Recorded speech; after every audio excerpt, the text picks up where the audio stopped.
A couple of months ago, I got the opportunity to read an advance copy of the book Concussion. I had already heard about the movie starring Will Smith that would be released on Christmas Day, and we planned to go see it. But reading is my first love, and additionally, I couldn't wait until Christmas to see what the story was all about. You see, our oldest son played football from the time he was 8 years old.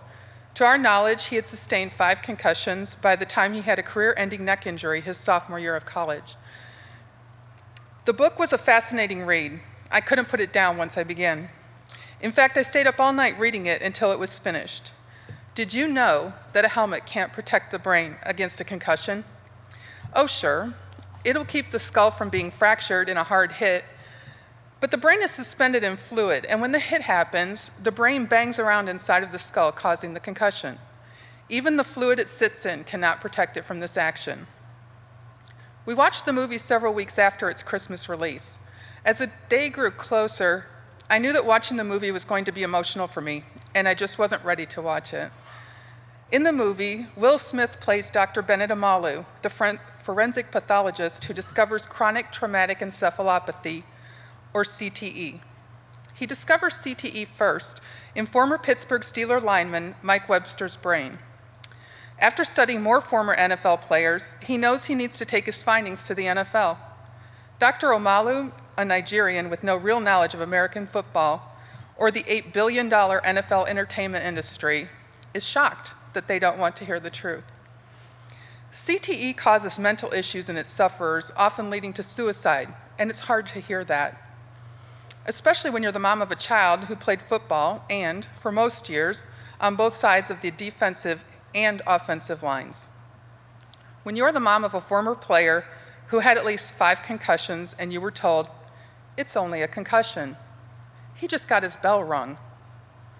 In the movie, when Dr. Amalu is trying to explain to his wife how a concussion works, he has an egg suspended in water inside of a ball jar.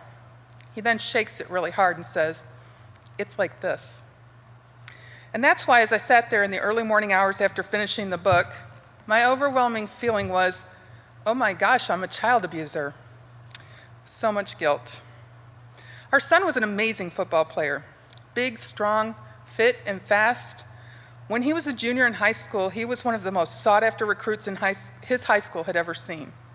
He was in the top 25 nationally for both the tight end and defensive end positions and had his choice of where he wanted to go to college. Brandon loved the defense. He played the tight end position because his coaches asked him to, but his first love was always the defense. He believed that defense wins games, and he wanted more to be a part of that, even than scoring a touchdown as a tight end. He was a hard hitter. In fact, we had coaches tell us over and over the years, Brandon hits too hard. He eventually chose to play college football at Tulane University in New Orleans. You might wonder why he would choose Tulane over a University of Florida or a Syracuse, schools with a far better record of wins than Tulane, which was bound by the stringent and academic requirements that make it one of the top schools in the country, and whose football team must maintain those academic standards. I like to think he chose it because his 4.0 GPA led him to make such a choice. But in all honesty, I think he chose Tulane because he knew he would have the chance to start as a freshman and make an immediate contribution to the football team. He just couldn't imagine sitting on the sidelines watching the game that he loved. And so he went to Tulane. At the end of his freshman year, he sustained his 5th known concussion. He had had one that we know of in high school, but the rest occurred in college. They have great doctors at Tulane University Medical Center, and they were very experienced in concussion treatment. After his last concussion, they monitored his health and said that if there was a way they thought he could play, he'd be able to play his sophomore year. They finally released him and told us that they were going to fit him with a high-tech helmet. That would protect him from further concussion, and I felt peace. I felt that right up until the beginning of this past college football season, when I noticed that this helmet seems to be the one that all the players are wearing. Up until I read Concussion and learned that a helmet can't protect the brain against a concussion. Guilt. I had so much guilt. Here I thought that my son was being protected against further concussion by that high-tech helmet, only to learn that a helmet can't protect from concussion at all. I also learned that it may not even be the number of concussions that cause CTE, but the number of subconcussive hits a player receives over the years. More guilt.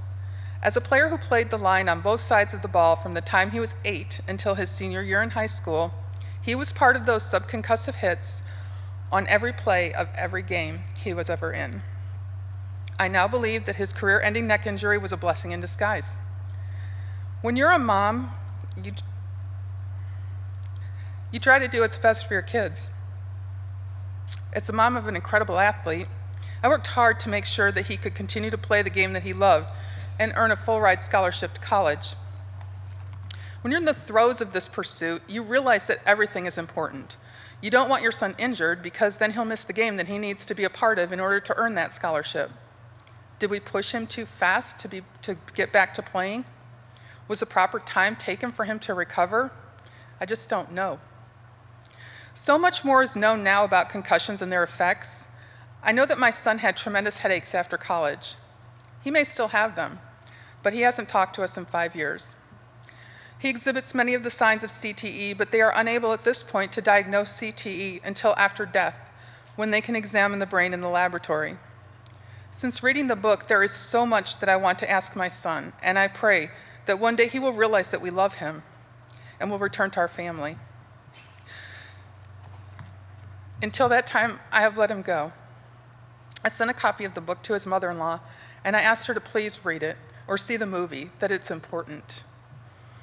They love him, and I feel that as long as someone is watching out for his mental state, I can put my guilt aside, that even if he never speaks to us again, as long as he can grow to a ripe old age, healthy and happy, it will be enough.